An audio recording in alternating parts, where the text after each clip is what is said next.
बिस्मिल्लाहिर्रहमानिर्रहीम अस्सलाम वालेकुम। आई एम ख्वाजा मोहसिन इनाम। स्टूडेंट्स, एक्सरसाइज 9.3 सॉल्व करने के लिए हमें ट्रिग्नोमेट्री के कुछ मजीद कंसेप्ट्स को समझने की ज़रूरत है। तो आइए शुरू करते हैं। ट्रिग्नोमेट्रिक रेशो क्या है? जी, आपको याद होगा एक्सरसाइज 9.2 से पहले हमने बात की थी ट्रिग्नोमेट्रिक रेशो की। जी शाबाश, रिकॉल करें, मैंने क्या डेफिनेशन दी थी? जी, the ratio between any two sides of a right triangle is called a trigonometric ratio. अब ये कितनी रेशोज हैं टोटल? जी आपको याद होगा there are 6 trigonometric ratios. इन्हें जरा बोर्ड पर भी रिकॉल करते हैं।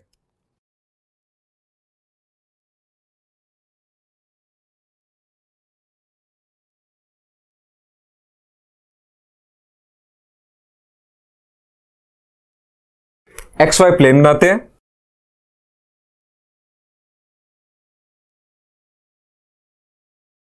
ऑरिजन, ये positive X axis, negative X axis, positive Y, negative Y. Students, अगर हम ऑरिजन से एक्स यूनिट्स राइट साइड पर मूव करें और y यूनिट्स ऊपर की तरफ मूव करें तो हम पहुंचते हैं एक पॉइंट पर। इस पॉइंट का x कोऑर्डिनेट क्या होगा? जी, x कोऑर्डिनेट यानी एब्सिसा, बिल्कुल सही, ये होगा x, चूंकि हम x यूनिट्स दाएं तरफ मूव किए और y units up side move किए, सो इसका ऑर्डिनेट होगा y। अगर हम इस पॉइंट P को मिला दें ऑरिजन से कुछ इस तरह से,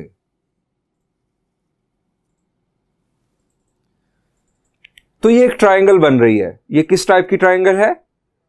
जी बिल्कुल, ये है राइट ट्रायंगल। अब इसमें राइट एंगल कहां पर है? जी आप सही सोच रहे हैं, इसमें राइट एंगल है यहां पर। आप जानते हैं कि राइट ट्रायंगल में तीनों साइड्स के नाम हुआ करते हैं। अब ये जो साइड है राइट एंगल के अपोजिट साइड, ये साइड क्या कहलाती है? शाबाश, जी बिल्कुल, हमेशा राइट एंगल के अपोजिट साइड हाइपोटेन्यूज कहलाती है। हम यहां पर इस हाइपोटेन्यूज को नाम दे देते हैं आर का, यानी मैं लिख देता हूं ये हाइपोटेन्यूज है लेकिन मैं इसे आर कह रहा हूं। अब जरा बताइए कि दूसरी दो साइड्स यानी परपेंडिकुलर और बेस वो कौन सी हैं? जी आपके ज़हन में फौरन आया होगा कि ये साइड जिसे हम y कह रहे हैं, ये साइड परपेंडिकुलर और ये साइड बेस। तो स्टूडेंट्स, आप गलत सोच रहे हैं, ये सोचने का अंदाज गलत है। परपेंडिकुलर और बेस का फैसला कौन करता है? ये हमने डिस्कस किया था, ये फैसला होता है एंगल की बुनियाद पर। रिमेनिंग एंगल 2 है, ये दो एंगल्स हैं, ये दो फैसला करेंगे कि परपेंडिकुलर कौन है और बेस कौन है। अगर आप इस एंगल को कंसीडर करेंगे, यहां जो बनेगा, इस एंगल को कंसीडर करेंगे तो अपोजिट साइड ये होगी परपेंडिकुलर और एडजेसेंट साइड ये बेस। और अगर हम इस एंगल को कंसीडर करें, इस एंगल को, तो फिर अपोजिट साइड ये है परपेंडिकुलर और ये साइड बेस। और हम अभी इस एंगल को कंसीडर करने जा रहे हैं चूंकि ये एंगल स्टैंडर्ड पोजीशन पर है। अब एंगल इन स्टैंडर्ड पोजीशन से मुराद क्या है? जी, एक ऐसा एंगल जिसका वर्टेक्स ओरिजिन पर हो और initial side positive X axis पर हो। हम कंसीडर कर रहे हैं ये वर्टेक्स, ये इनिशियल साइड और ये हमारा angle anti clockwise. This is called angle in standard position. Terminal side जहां मर्जी हो, हमारा ये एंगल इन स्टैंडर्ड पोजीशन ही कहलाएगा। हम इस एंगल को नाम दे देते हैं थीटा का। अब इस एंगल को अगर हम बेस बनाएं तो हमारी ट्रिग्नोमेट्रिक रेशियोज क्या होंगी? शाबाश, जी मैंने याद करने के लिए आपको एक सेंटेंस दिया था। जी वही सेंटेंस जो मुझ पर अप्लाई नहीं होता। क्या था? जी, some people have curly brown hair through proper brushing. अब सम पीपल हैव से मुराद जी, साइन थीटा किस रेशो का नाम है? परपेंडिकुलर और हाइपोटेन्यूज के दरमियान रेशो का नाम है। Some people have curly brown hair, यानी कोसाइन बेस और हाइपोटेन्यूज के दरमियान रेशो का नाम है। और tangent through proper brushing perpendicular और बेस के दरमियान रेशो का नाम है। आइए इन रेशोज को लिख लेते हैं ताकि हमें टॉपिक में काम आए। नंबर 1,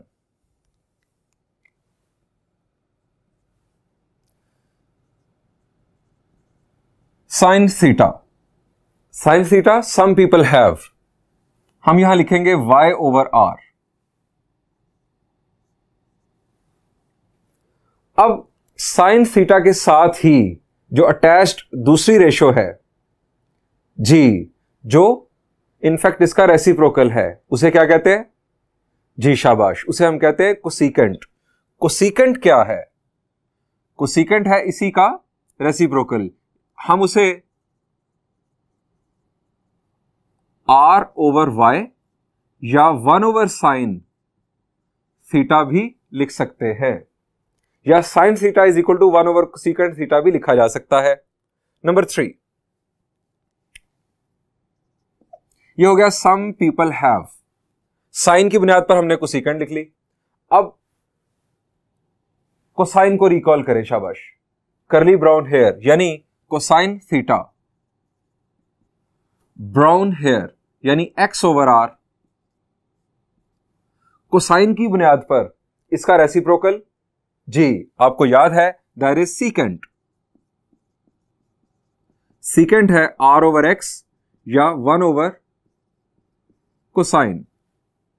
इसके बाद नंबर 5, थ्रू प्रॉपर ब्रशिंग यानी tangent theta is equal to perpendicular over base यानी y ओवर x। तो टेंजेंट का रेसिप्रोकल जी, दूसरी रेशो x ओवर y, उसे हम कहते हैं कोटेंजेंट x ओवर y, या इसे 1 ओवर टेंजेंट थीटा भी लिखा जाता है। ये स्टूडेंट्स हमने रेशोज को रिकॉल कर लिया। ये रेशोज को रिकॉल करने का मकसद अभी कुछ देर में आपके सामने लाऊंगा। हमने एक और बात भी डिस्कस की थी कि ये रेशोज साइज ऑफ ट्रायंगल पर डिपेंड नहीं करती। आप इस एंगल को फिक्स रखें, इस एंगल को फिक्स करके आप ट्रायंगल किसी भी साइज की बना दें। यानी मैं इस लाइन को एक्सटेंड कर दूं, यहां पर ले जाऊं और यहां पर एक राइट ट्रायंगल बना दूं। परपेंडिकुलर की वैल्यू भी बढ़ गई, बेस की वैल्यू भी बढ़ गई, हाइपोटेन्यूज की वैल्यू भी बढ़ गई, और ये सेम रेशो से इंक्रीज की है। यानी इस बिगर राइट ट्रायंगल में भी परपेंडिकुलर और हाइपोटेन्यूज के दरमियान रेशो वही होगी जो छोटी ट्रायंगल में थी। आप जितनी मर्जी बड़ी राइट ट्रायंगल बना दें, ये एंगल फिक्स रहे, या जितनी मर्जी छोटी राइट ट्रायंगल बना दें, ये एंगल फिक्स रहे, रेशोज चेंज नहीं होंगी। रेशोज के चेंज कब होंगी? जब आप इस एंगल को चेंज करेंगे। तो मेरा बेटा याद रखे, the ratios, trigonometric ratios depend upon the size of the angle and not on the size of the triangle. इसी वजह से इन ट्रिग्नोमेट्रिक रेशोज को ट्रिग्नोमेट्रिक फंक्शंस ऑफ थीटा भी कहा जाता है, कि ये ट्रिग्नोमेट्रिक रेशोज डिपेंड करती हैं। जब भी फंक्शन का वर्ड आता है ना मैथ्स में, तो याद रखें इसका मतलब है डिपेंड करना। इन ट्रिग्नोमेट्रिक रेशोज को ट्रिग्नोमेट्रिक फंक्शंस ऑफ एंगल भी कहा जाता है, चूंकि ये एंगल पर डिपेंड करती हैं। मैं यहां पर लिख भी देता हूं, ट्रिग्नोमेट्रिक फंक्शंस, यानी ट्रिग्नोमेट्रिक फंक्शंस या ट्रिग्नोमेट्रिक रेशोज, ये इंटरचेंजेबली वर्ड्स यूज किए जाते हैं। And there are 6 trigonometric ratios और फंक्शंस।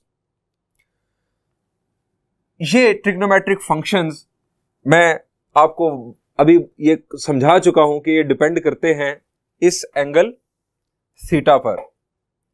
अब अगर थीटा चेंज होगा तो वैल्यू चेंज होगी, रेशो चेंज होगी। हमारा यही टॉपिक है कि हम डिफरेंट वैल्यूज ऑफ एंगल के लिए ट्रिग्नोमेट्रिक फंक्शनल वैल्यूज को कैलकुलेट करें। तो स्टूडेंट्स, एंगल को अगर हम स्टैंडर्ड पोजीशन में डिस्कस करें तो there are two types of angles. मैंने बात की थी एक्सरसाइज 9.2 से पहले, एंगल इन स्टैंडर्ड पोजीशन की फर्दर दो टाइप्स हैं, एक है क्वाड्रेंटल एंगल्स और दूसरे नॉन क्वाड्रेंटल एंगल्स। हम इस लेक्चर में क्वाड्रेंटल एंगल्स की बात करेंगे। क्वाड्रेंटल एंगल किसे कहते हैं जी? An angle in standard position is said to be quadrantal if its terminal side lies on any axis. यानी आप कंसिडर कर लें कि एंगल स्टैंडर्ड पोजीशन पर है, यानी वर्टेक्स ओरिजिन पर, initial side positive X axis पर, और ये मेरे हाथ में जो रेड मार्कर है ये मैं कंसिडर करने जा रहा हूं terminal side of angle, terminal arm of the angle. यहां पर एक्सिस पर वैल्यू क्या होगी जी? शाबाश, 0।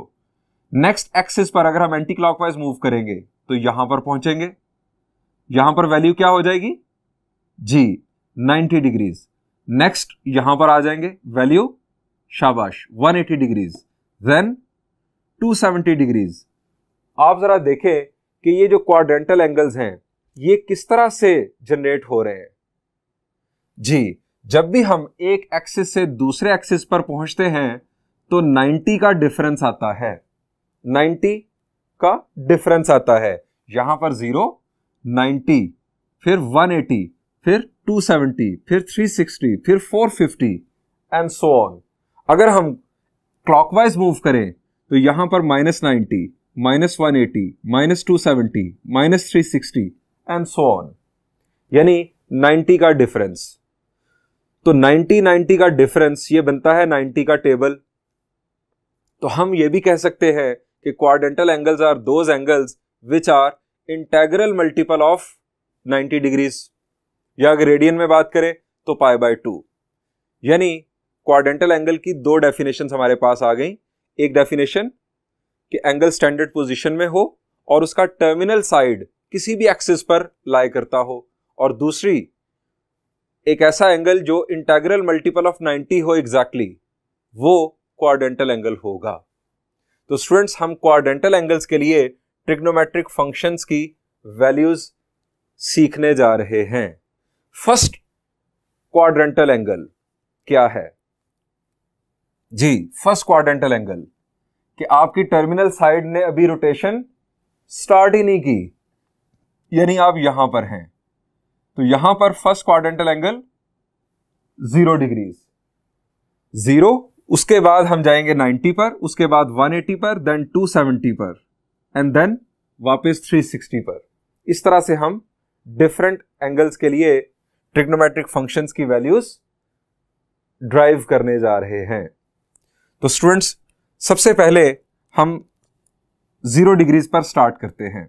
यहां पर अब एक और बात, हमें 0 डिग्रीज के लिए जब बात करनी है तो साइन 0 कैलकुलेट करने के लिए हमें यहां y और r को कुछ वैल्यूज देनी होंगी, कुछ वैल्यूज कंसीडर करनी होंगी इनफैक्ट हमें। तो हम क्या करते हैं, इस r को कंसीडर कर लेते हैं रेडियस। रेडियस किसका? एक सर्कल का। जाहिर बात है रेडियस का वर्ड जैसे ही आता है तो साथ आ जाता है एक सर्कल। हम एक खास सर्कल लेट करते हैं जिसे हम कहते हैं यूनिट सर्कल। यूनिट सर्कल एक ऐसा सर्कल होता है जिसका रेडियस 1 हो। अब आप सोच रहे होंगे कि हमें यह सारी कहानी करने की जरूरत क्या है। आप जरा सोचें कि ये तो फार्मूलाज हैं, सिंपली y/r, x/r, y/x, ये तो फार्मूलाज हैं। थीटा की वैल्यू जब 0 होगी, 90 होगी, 180 होगी, तो यहां पर क्या वैल्यूज आएंगी कि हमें वो रेशोज कैलकुलेट करने में आसानी हो। तो हमें यहां पर यकीनन कुछ न्यूमेरिकल वैल्यूज असाइन करनी होंगी, और अगर हम r को वैल्यू असाइन कर दें 1 तो क्या होगा, ये अभी आपके सामने मैं शेयर करता हूं। मैं पहले आपको एक यूनिट सर्कल लेट करके दिखाता हूं। हमारा topic trigonometric functions of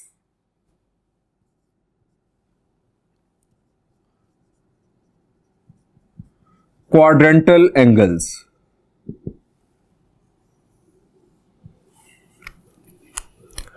Consider a unit circle, that is to say whose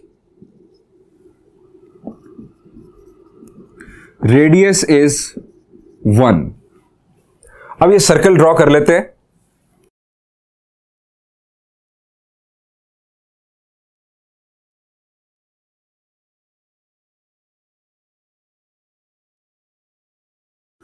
student ये एक सर्कल, हम इसका जो सेंटर है, ये सेंटर, इसे अपने एक्स वाई प्लेन का ओरिजिन कंसीडर कर लेते हैं।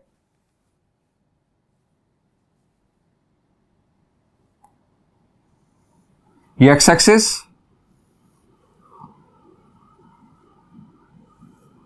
और ये वाई एक्सिस, यानी ये पॉजिटिव एक्स एक्सिस, ये नेगेटिव एक्स एक्सिस, ये पॉजिटिव वाई, ये नेगेटिव वाई और ये ओरिजिन। और इसका जो रेडियस है वो 1 है। आप यहां पर 1 कंसीडर कर लें, यहां पर 1, चूंकि ये यहां तक रेडियस कंसीडर हो रहा है।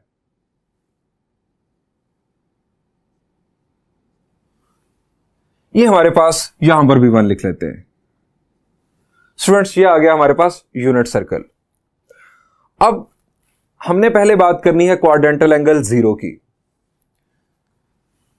वर्टेक्स ओरिजिन पर, initial side positive X axis पर, ये basic condition angle in standard position की। ये टर्मिनल साइड कहां पर होगी 0 डिग्रीज के लिए? जी, ये इनिशियल साइड पर ही होगी, यानी यहां पर। मैं इसको रेड कलर में ड्रॉ कर देता हूं।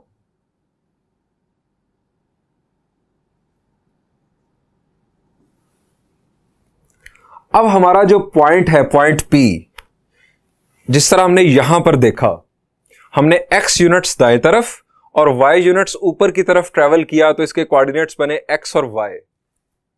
यहां पर है students point P,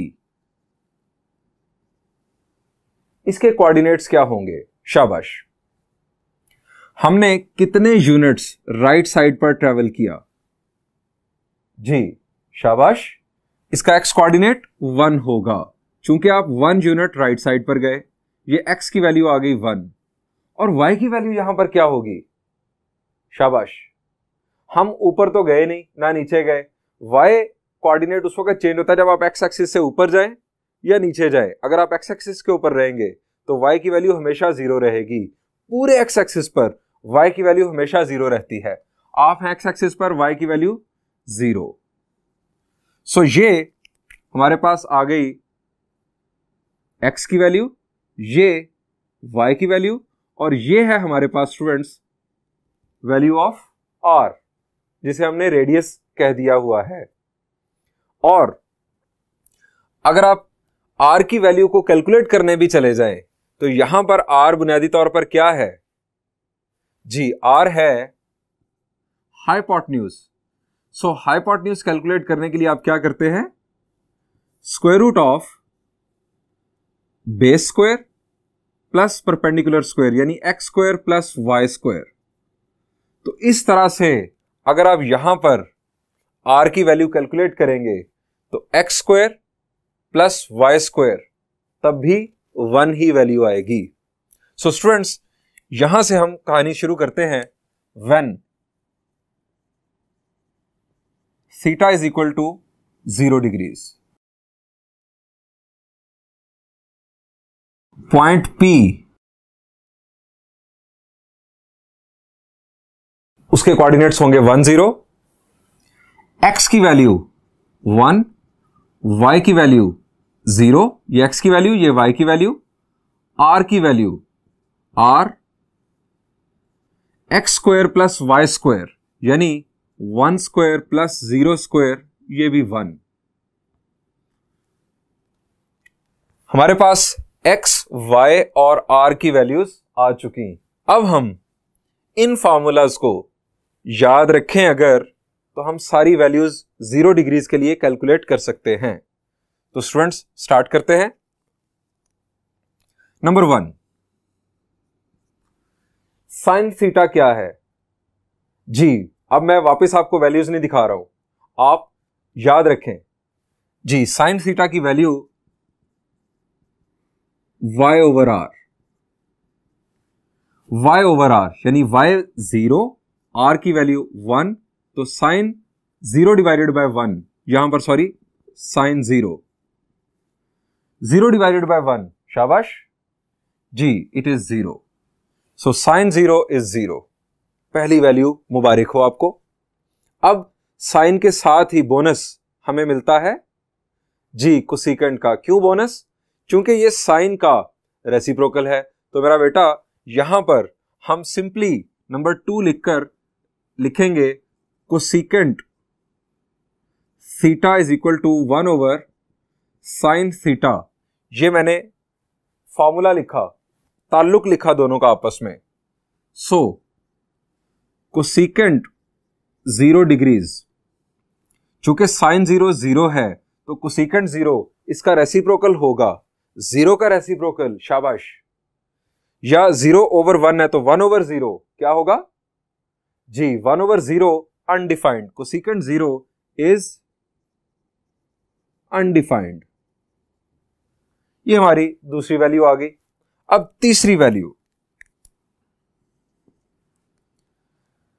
cosine 0। Cosine 0 हमारे पास वैल्यू है x/r, हमारा जो फॉर्मूला है।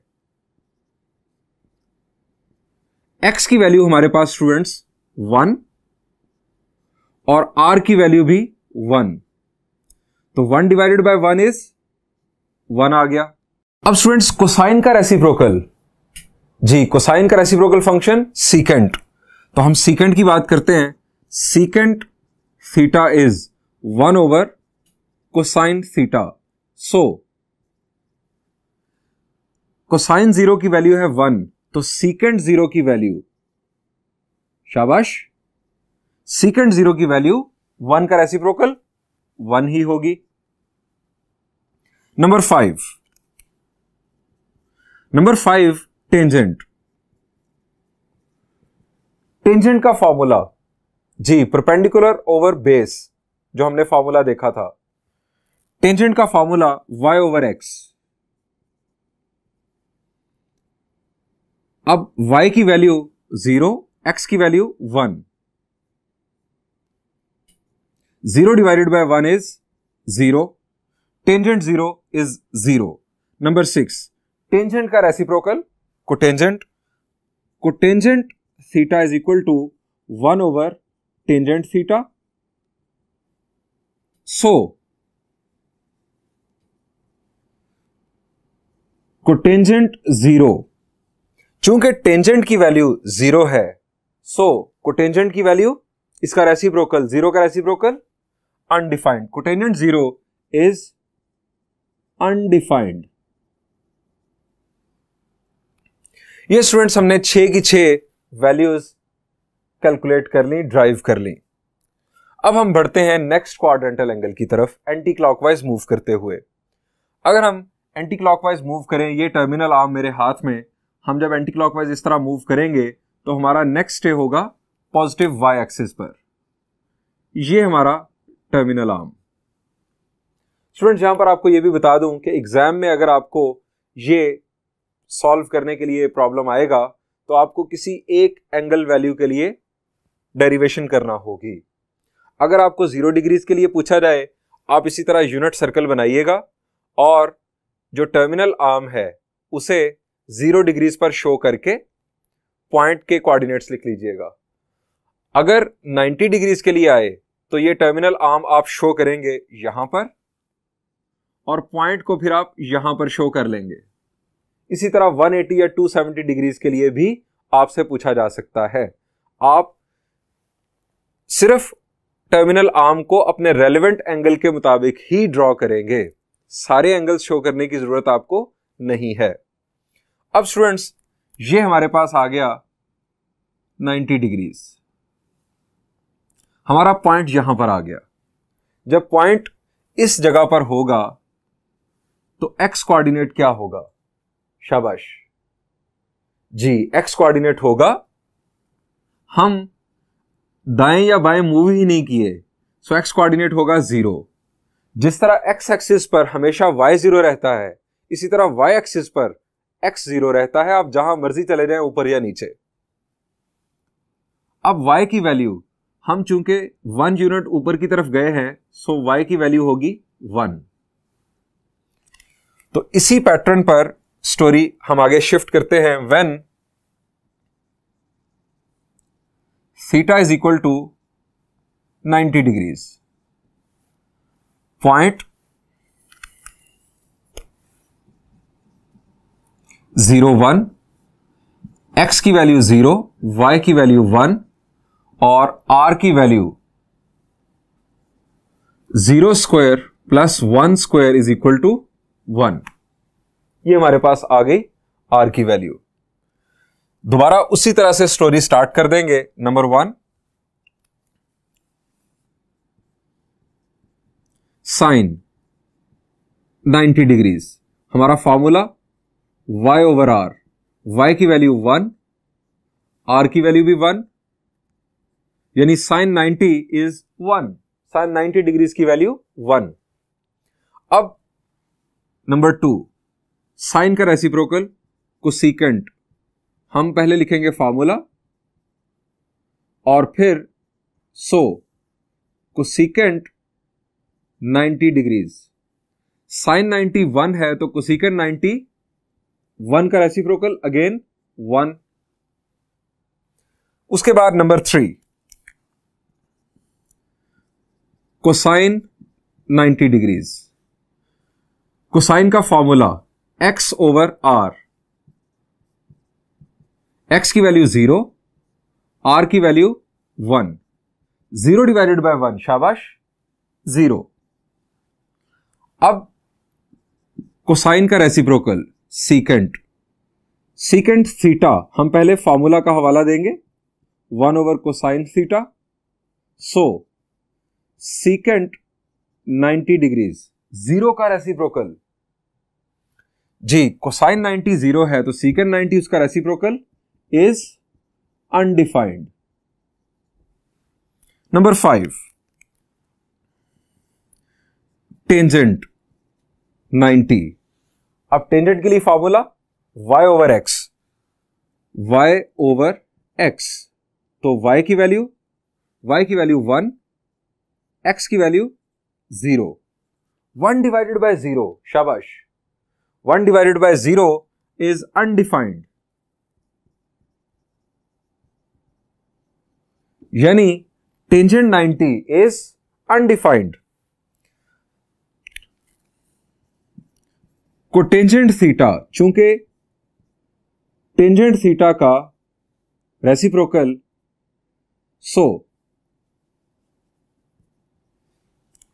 कोटेंजेंट, चूंकि टेंजेंट का रेसिप्रोकल, तो टेंजेंट 90 की वैल्यू है 1 ओवर 0 यानी अनडिफाइंड, तो कोटेंजेंट की वैल्यू 0 ओवर 1, तो क्या हो जाएगा, शाबाश, 0 ओवर 1 इज 0, अनडिफाइंड का रेसिप्रोकल हम 0 की सेंस में यहां पर लेंगे। So cotangent 90 degrees is equal to 0। ये हमारी 6 की 6 ट्रिग्नोमेट्रिक फंक्शनल वैल्यूज आ चुकी हैं। इसके बाद नेक्स्ट हमारा जो क्वाड्रेंटल एंगल है, वो अगर हम एंटी क्लॉकवाइज फर्दर मूव करें तो नेक्स्ट एक्सिस है नेगेटिव एक्स एक्सिस, यहां पर हमारा आ जाएगा पॉइंट। तो स्टूडेंट्स, यहां पर कोऑर्डिनेट्स क्या होंगे, जी कोऑर्डिनेट्स, एक्स कोऑर्डिनेट, चूंकि नेगेटिव एक्स एक्सिस है -1 और वाई कोऑर्डिनेट 0। ये हमारे पास कोऑर्डिनेट्स आ गए। अब इससे फर्क क्या पड़ेगा, जी आप जरा 0 डिग्रीज के रेफरेंस से सोचें, 0 डिग्रीज के लिए 1 0 था, अब यहां पर आ गया -1 0, तो चेंज क्या आएगा, जो 0 हैं वैल्यूज वो 0 ही रहेंगी, जो अनडिफाइंड है वो अनडिफाइंड ही रहेंगी, लेकिन जो कोसाइन है, चूंकि वो है x ओवर r, x की वैल्यू चेंज हुई है, x की वैल्यू पहले 1 थी, अब -1 हो गई, यानी 0 के लिए 1 थी, अब 180 डिग्रीज के लिए -1 हो गई, तो सिर्फ कोसाइन और सीकेंट ये 1 से -1 हो जाएंगे।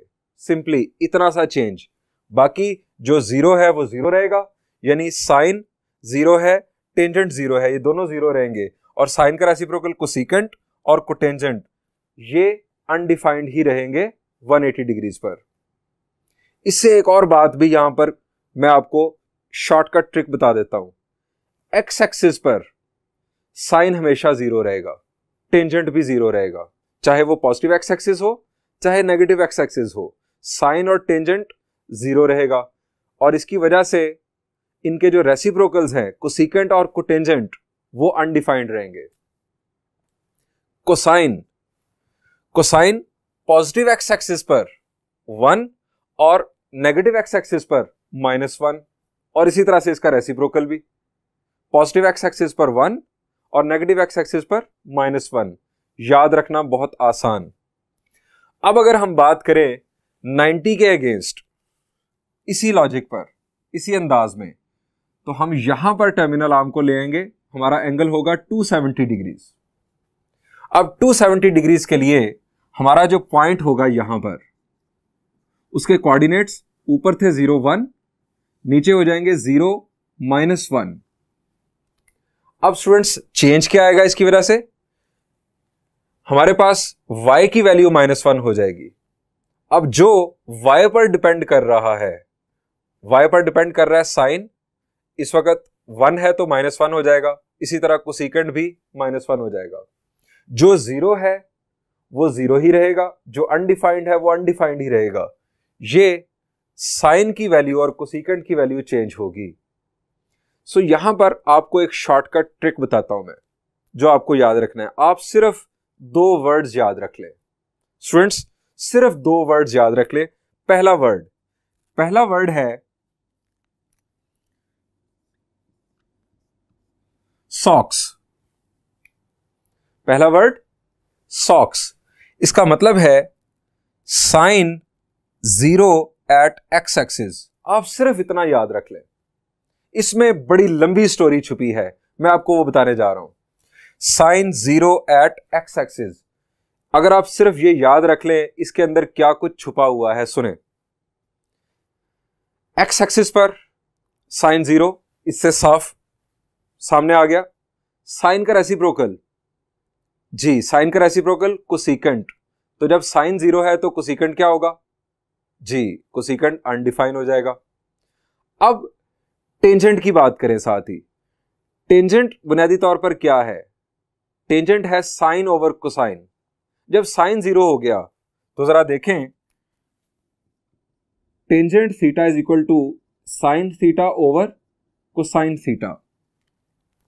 जब साइन 0 हो गया तो 0 डिवाइडेड बाय कोसाइन 0। यहां पर साइन 0 0 हो गया तो 0 डिवाइडेड बाय कोसाइन, ये भी हो गया 0। यानी जब साइन 0 हो गया तो साइन ने टेंजेंट को भी 0 कर दिया। जब टेंजेंट 0 हो गया तो टेंजेंट का रेसिप्रोकल कोटेंजेंट अनडिफाइंड।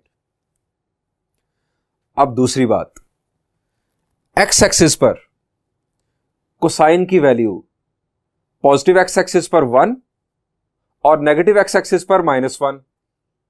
जब 1 है पॉजिटिव एक्स एक्सिस पर तो उसका रेसिप्रोकल है सीकेंट, वो भी 1 ही रहेगा।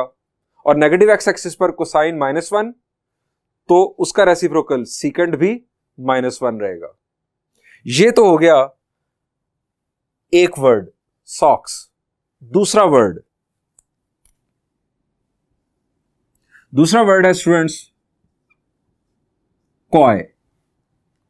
Word coy, cosine 0 on y axis. Cosine 0 होगा y एक्सिस पर। इसमें सारी स्टोरी छुपी है। फिर जब कोसाइन 0 हो गया y एक्सिस पर तो कोसाइन का रेसिप्रोकल सीकेंट हो गया अनडिफाइंड y एक्सिस पर। अब कोसाइन से बनता है एक तरह से कोटेंजेंट, यानी कोटेंजेंट क्या है मैं जरा लिखता हूं, आप मेरी बात को फिर फॉलो करेंगे। Cotangent theta is equal to cosine theta over sine theta. जब कोसाइन 0 हो जाएगा तो कोटेंजेंट भी 0 हो जाएगा। हमेशा जब कोसाइन 0 उसी वक्त cotangent 0। Cosine 0 on Y axis, cotangent 0 on Y axis. अब कोटेंजेंट का रेसिप्रोकल क्या है जी? कोटेंजेंट का रेसिप्रोकल है टेंजेंट, तो वो क्या हो जाएगा? वो अनडिफाइंड। अब रह गया साइन या cosecant. Sine positive Y axis पर 1 और नेगेटिव वाई एक्सिस पर -1 हमेशा। जब साइन पॉजिटिव वाई एक्सिस पर 1 होगा तो उसका रेसिप्रोकल भी कोसिकेंट भी 1 ही रहेगा, और नेगेटिव वाई एक्सिस पर जब साइन -1 है तो उसका रेसिप्रोकल कोसिकेंट भी -1 ही होगा। सो स्टूडेंट्स, इन बातों को थोड़ा सा रिटर्न में कंक्लूड भी कर लेते हैं। आपके जहन में यहां पर जो सवाल आना चाहिए वो ये है कि सर, हम जब किसी क्वाड्रेंटल एंगल को देखेंगे तो हमें कैसे पता चलेगा कि वो एक्स एक्सिस पर है, वाई एक्सिस पर है, पॉजिटिव एक्स एक्सिस पर है, नेगेटिव एक्स एक्सिस, या पॉजिटिव वाई एक्सिस पर है या नेगेटिव वाई एक्सिस पर? तो ये अब आपको मैं ट्रिक बताता हूं, बड़ा मजे का ट्रिक है। आपको जैसे ही पता चले कि ये क्वाड्रेंटल एंगल किस एक्सिस पर है तो आपका ये सॉक्स और ये क्वाय का जो ट्रिक है ये फौरन एक्टिवेट हो जाएगा। तो आइए आपके साथ शेयर करता हूं।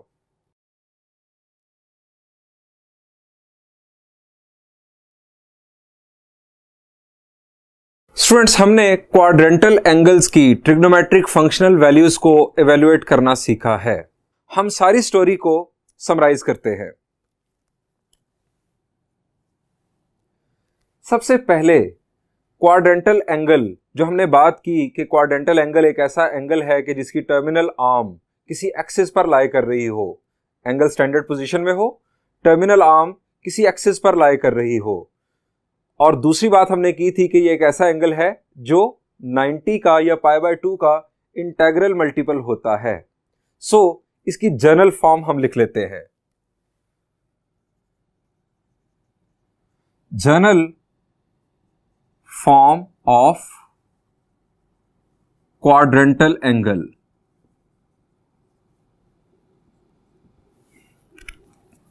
और वो है n × 90 डिग्रीज और n π/2, where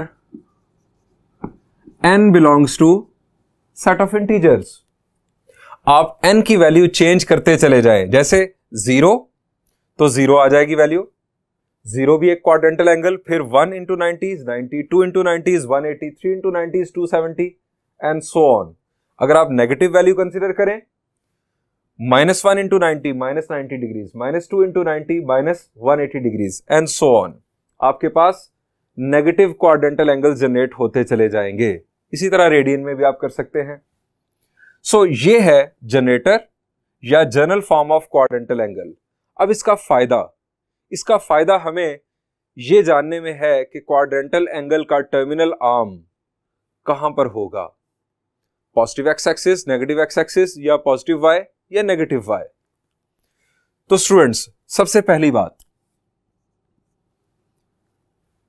आप याद रखें कि अगर n की वैल्यू इवन हो तो जो टर्मिनल आर्म है वो एक्स एक्सिस पर होगा। किस तरह से, आइए आपके साथ शेयर करता हूं। ये टर्मिनल आर्म यहां पर अगर है तो 0, यहां पर है तो 180 या -180। आप अगर एंटी क्लॉकवाइज हैं तो 180, अगर आप क्लॉकवाइज हैं तो -180। अब 0 180 2 का मल्टीपल है, 2 × 90। इसके बाद आप वापस एक्स एक्सिस पर आ जाएं तो 360 डिग्रीज या -360 डिग्रीज, तो 4 × 90 या -4 × 90। जब भी आप एक्सिस पर आएंगे, एक्स एक्सिस पर, तो इवन मल्टीपल ऑफ 90 होगा। If n is even, terminal arm will be on x axis। अब आप सोच रहे होंगे कि एक्स एक्सिस पर तो आ गए, अब अगली बात पॉजिटिव एक्स एक्सिस या नेगेटिव एक्स एक्सिस।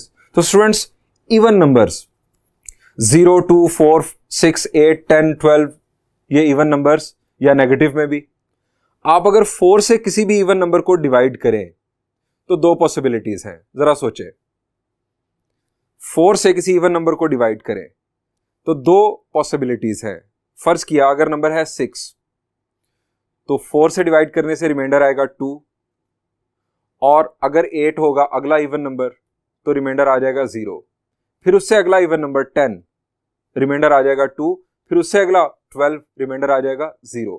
यानी इवन नंबर को अगर आप 4 से डिवाइड करें, इवन इंटीजर को इनफैक्ट, तो आपका रिमाइंडर या तो 0 होगा या 2 होगा। Number 3, divide n by 4 if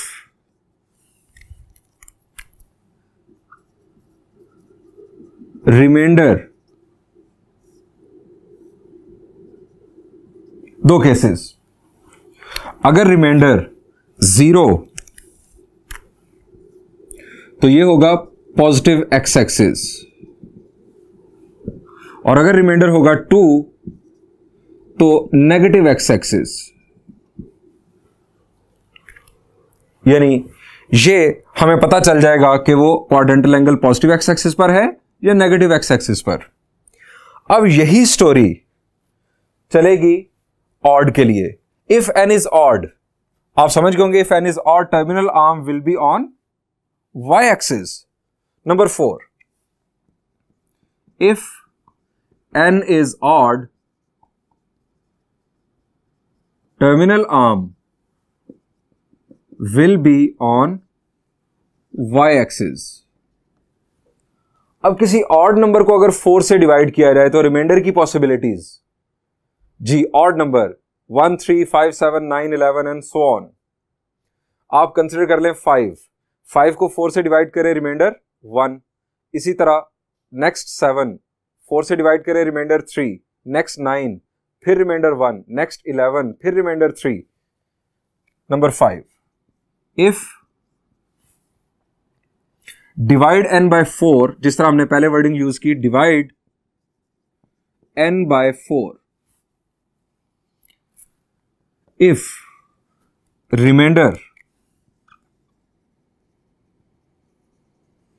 दो possibilities, 1 positive y axis, -1, sorry not -1, 3 negative y axis. Students ये जो रिमाइंडर्स हमने डिस्कस किए 1, 3, 0 और 2, इस रिमाइंडर स्टोरी को जरा कंक्लूड कर लेते हैं कुछ इस तरह से। ये एक XY प्लेन, हमने देखा कि अगर रिमाइंडर 0 हो तो पॉजिटिव एक्स एक्सिस, रिमाइंडर 1 हो तो पॉजिटिव y एक्सिस, फिर उसके बाद रिमाइंडर 2 हो तो नेगेटिव एक्स एक्सिस, रिमाइंडर 3 हो तो नेगेटिव y एक्सिस। यानी अगर हम इन्हें सीक्वेंस में लगाएं ये 0, 1, 2, 3 को, तो कुछ इस तरह की स्टोरी डेवलप हो रही है, 0, 1, 2, 3। आप याद रखने के लिए इस इमेज को भी अपने दिमाग में बिठा लें, XY प्लेन 0, 1, 2, 3 एंटी क्लॉकवाइज। आपको फौरन पता चल जाएगा कि रिमाइंडर जो है वो अगर 1 आ रहा है तो इनफैक्ट टर्मिनल आर्म किस एक्सिस पर फॉल कर रहा होगा। ये तो हो गया रिमाइंडर का मसला। स्टूडेंट्स जब हमें पता चल जाए कि किसी क्वाड्रेंटल एंगल का टर्मिनल आर्म किस एक्सिस पर आ रहा है, उसके बाद काम शुरू होता है उन दो वर्ड्स का जो मैंने आपको दो वर्ड्स बताए, सॉक्स और क्वाय। एक वर्ड है सॉक्स और दूसरा है क्वाय। क्या मुराद? एस फॉर साइन, ये 0 ऑन और ये x axis. Sine 0 on x axis, और यहां पर C for cosine 0 on y axis. यानी ये दो वर्ड्स इनफैक्ट हमें ट्रिग्नोमेट्रिक फंक्शनल वैल्यूज किसी क्वाड्रेंटल एंगल की बता देंगे। किस तरह से, आइए आपके साथ एग्जांपल शेयर करता हूं और चूज करते हैं कोई खतरनाक सा एंगल।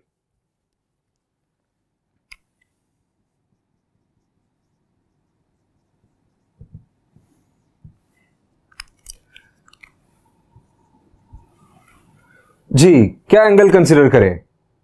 कोई बड़ा सा एंगल। चले सारे इंटीजर्स ही डाल लेते हैं।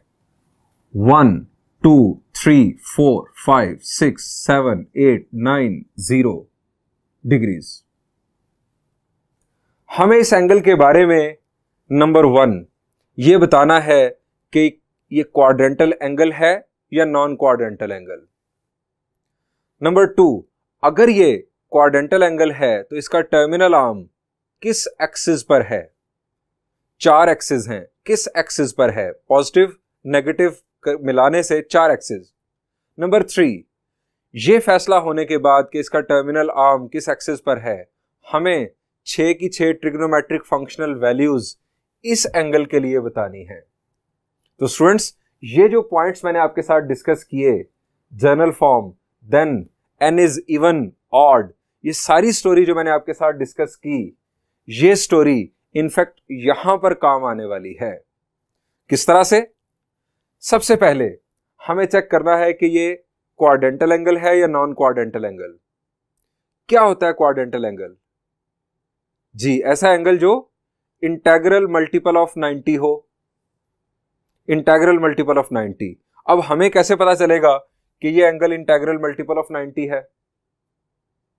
जी, अगर हमें चेक करना हो कि ये नंबर इंटेग्रल मल्टीपल ऑफ 2 है तो हम उसे 2 से डिवाइड करेंगे। अगर रिमाइंडर 0 आ जाए तो इसका मतलब है कि वो 2 का मल्टीपल है। जैसे 4 6 8 10, आप 2 से डिवाइड करें, रिमाइंडर 0 आ जाता है। अगर हमें चेक करना है कि ये 90 का इंटेग्रल मल्टीपल है, इसे 90 से डिवाइड कर दें। अगर रिमाइंडर आ जाए 0 तो ये इंटेग्रल मल्टीपल होगा 90 का। हम इसे डिवाइड करते हैं।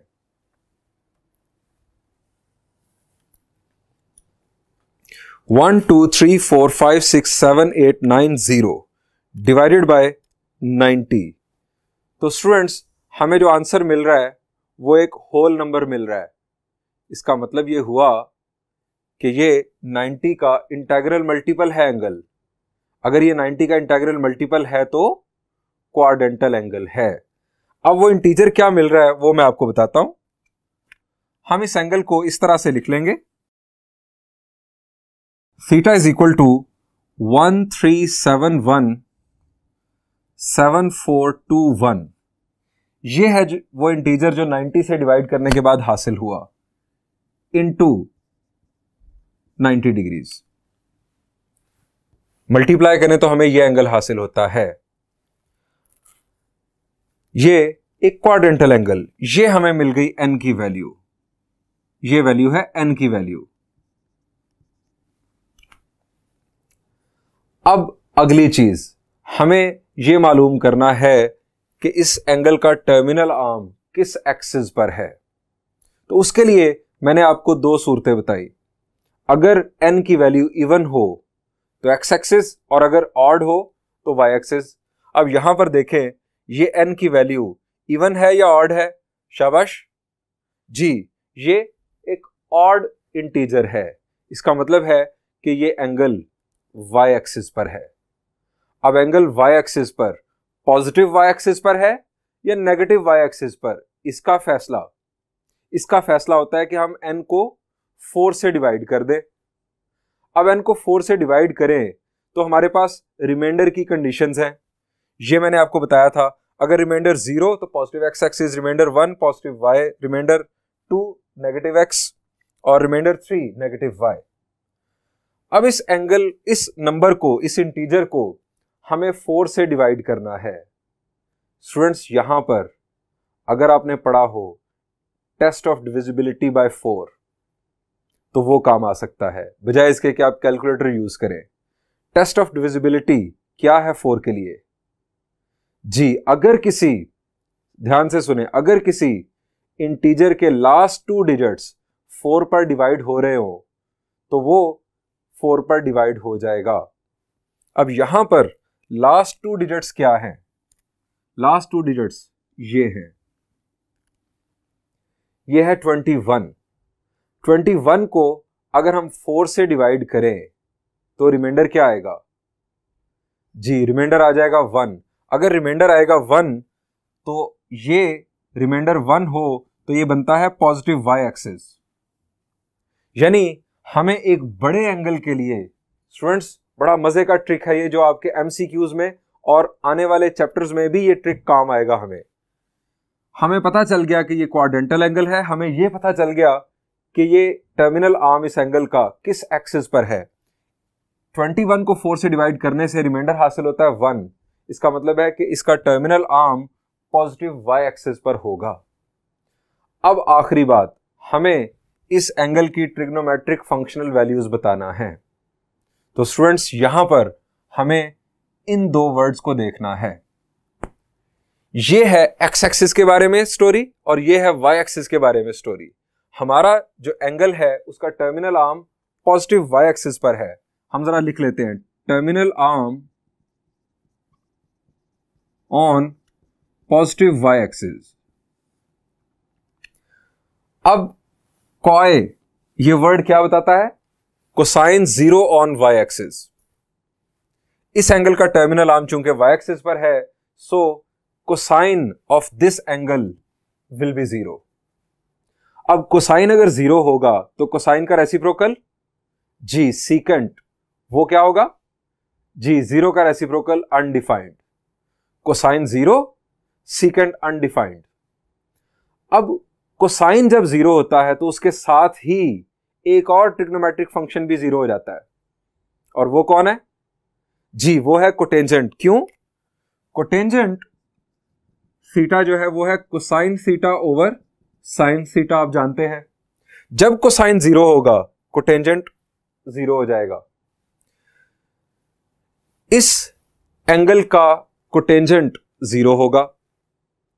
अब कोटेंजेंट अगर 0 होगा तो उसका रेसिप्रोकल टेंजेंट अनडिफाइंड हो जाएगा। ये सारी स्टोरी हमें इसी वर्ड के अंदर से बेसिकली मिल रही है। अब सिर्फ इजाफी बात जो आपको साथ याद रखनी है वो है साइन के लिए। साइन पॉजिटिव वाई एक्सिस पर 1 और नेगेटिव वाई एक्सिस पर -1, यानी इस एंगल का जो साइन है वो होगा 1। लें जी, हमने कैलकुलेटर यूज नहीं किया, हमने सिर्फ और सिर्फ अपने ट्रिग्नोमेट्री के कॉन्सेप्ट्स को यूज करते हुए 6 की 6 ट्रिग्नोमेट्रिक फंक्शनल वैल्यूज बता दी। यानी स्टूडेंट्स आप किसी भी एंगल के लिए ये मालूम कर सकते हैं कि वो एंगल क्वाड्रेंटल है, वो उसका टर्मिनल आर्म किस एक्सिस पर है, और उस एंगल के लिए ट्रिग्नोमेट्रिक फंक्शनल वैल्यूज क्या होंगी। आप इस ट्रिक को प्रैक्टिस कीजिएगा और अपने दोस्तों के साथ भी जरूर शेयर कीजिएगा। यहां पर मैं लेक्चर के इख्तिताम की तरफ बढ़ रहा हूं, लेकिन एक सवाल जो आपके दिमाग में मौजूद होगा वो ये है कि इस सारी स्टोरी को मैंने यूनिट सर्कल पर बेस क्यों किया, और अगर नहीं भी आपके जहन में था तो आपके जहन में आना चाहिए था कि यूनिट सर्कल की कहानी हमने क्यों बीच में डाल दी। तो स्टूडेंट्स कोई जरूरी नहीं, ये जो हमने यूनिट सर्कल कंसिडर किया कि जिसका रेडियस 1 होता है, कोई जरूरी नहीं। आपको किसी भी क्वाड्रेंटल एंगल को अगर डिस्कस करना है तो जब आप टर्मिनल आर्म उसका किसी एक्सिस पर लेकर आएंगे तो जो पॉइंट है वो ओरिजिन से किसी खास डिस्टेंस पर होगा।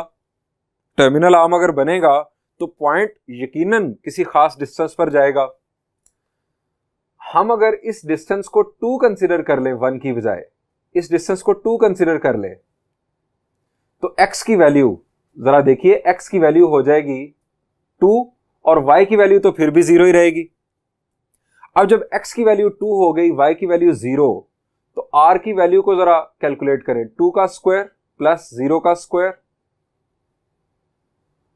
यहां पर r की वैल्यू 2 आ जाएगी। तो जो वैल्यूज हमने कैलकुलेट की y over r, x over r, y over x इन फार्मूला से, वो ट्रिग्नोमेट्रिक फंक्शनल वैल्यूज दोबारा वही आएंगी। ये सिर्फ और सिर्फ यूनिट सर्कल कंसीडर करने का मकसद अपने लिए कैलकुलेशन में आसानी पैदा करना था। इसके अलावा इसका हरगिज कोई फायदा नहीं। स्टूडेंट्स, थैंक यू, आपका बहुत बहुत शुक्रिया। आपने इतने तहम्मुल से इस लेंथी लेक्चर को सुना, लेकिन ये लेक्चर इससे शॉर्ट हो नहीं सकता था। ये काम की बातें आपको एक ही लेक्चर में बताना बहुत ज़रूरी थी। इन बातों को अच्छी तरह याद रखिएगा। अल्लाह हाफिज़।